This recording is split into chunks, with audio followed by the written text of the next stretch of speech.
Hello students, you are most welcome on my channel. Today in my physics class, I am going to tell refraction of light. What is the refraction of light and how light refract from one medium to another medium. आप student ये जानते हैं reflection और refraction में काफ़ी difference होता है। Reflection का मतलब ये होता है कि लाइट जिस मीडियम से आती है उसी मीडियम में बैक हो जाती है, लेकिन रिफ्रैक्शन का ये मतलब होता है कि लाइट जिस मीडियम में आती है तो दूसरे मीडियम में वो क्रॉस करके दूसरे मीडियम में इंटर करती है। तो what is the major difference between the reflection of light and refraction of light. आपको हमने प्रीवियस क्लासेस में ये रिफ्लेक्शन ऑफ लाइट के बारे में काफ़ी विस्तृत डिस्कस किया है। तो आज हम आपको रिफ्रैक्शन ऑफ लाइट के बारे में बताने जा रहे हैं, जिसमें light one medium to another medium में पास करती है। जब तक एक मीडियम से दूसरे मीडियम में पास नहीं करेगी लाइट, तब तक लाइट का रिफ्रैक्शन हो ही नहीं सकता। अब बस अंतर इतना होता है कि ये उसके मीडियम पे डिपेंड करती है।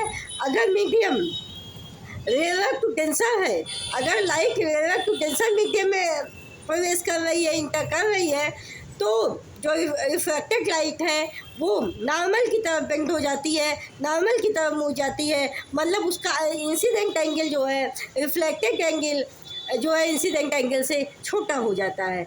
और दूसरा बात यह है कि जब लाइट रेयर मीडियम से डेंसर मीडियम से रेयर मीडियम में जाती है तो वो नॉर्मल से काफ़ी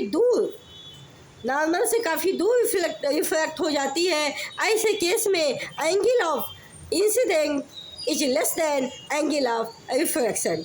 तो लाइट जो है दो कंडीशंस होती हैं लाइट में, या तो वो रेयर से डेंसर में जाती है या रेयर से डेंसर से रेयर में जाती है। तो उसी के अकॉर्डिंग लाइट का रिफ्लेक्शन होता है और उसी के अकॉर्डिंग उसकी एंगल चेंज होती है। तो आइए हम आपको बताने जा रहे हैं कि क्या होता है रिफ्रैक्शन ऑफ लाइट। क्या होता है रिफ्रैक्शन ऑफ लाइट। इसमें फर्स्ट मीडियम को M1 मान लेते हैं, सेकंड मीडियम को M2 मानते हैं। M1 मीडियम डेंसर हो सकता है, M2 मीडियम रेयर हो सकता है, या M1 मीडियम रेयर हो सकता है, M2 डेंसर हो सकता है। डेंसर का मतलब ये होता है स्टूडेंट, डेंसर का मीडियम ये होता है कि सघन, मतलब सघन जैसे ग्लास, जैसे और रेयर का मतलब ये होता है विरल, जैसे एयर। आप देखते हो एयर के जो मॉलिक्यूल्स होते हैं वो ग्लास की अपेक्षा काफ़ी दूर दूर रहते हैं। तो एयर जो है ज़्यादा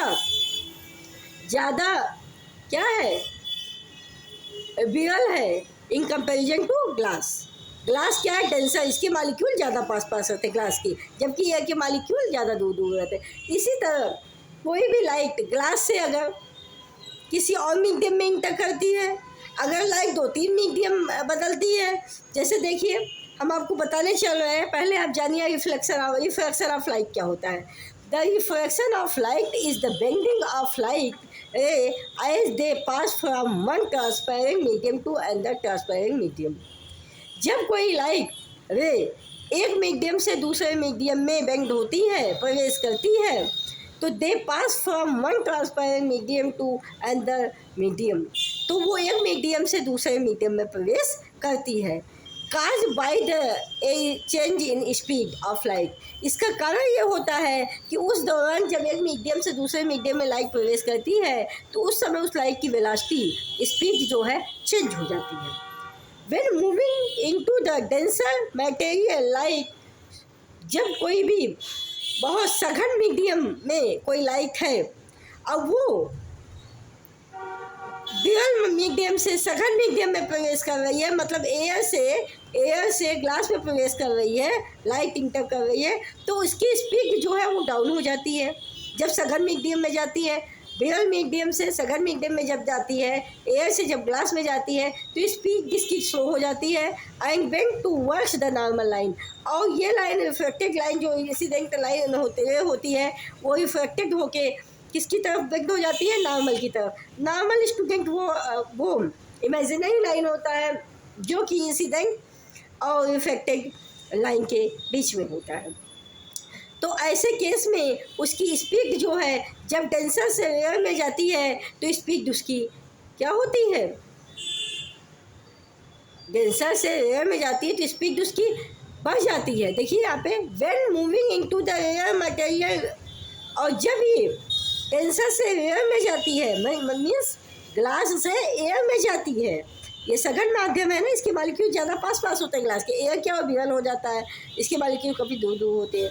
तो जब एयर मटेरियल में जाती है तो इसकी स्पीड बढ़ जाती है and bends away from the normal line, और तभी ये जो नॉर्मल लाइन से काफ़ी दूर हो जाती है, काफ़ी रिफ्लेक्टेड रे काफ़ी दूर हो जाती है। इस कंडीशन में इंसिडेंट एंगल जो होता है रिफ्लेक्टेड एंगल से लेस हो जाता है।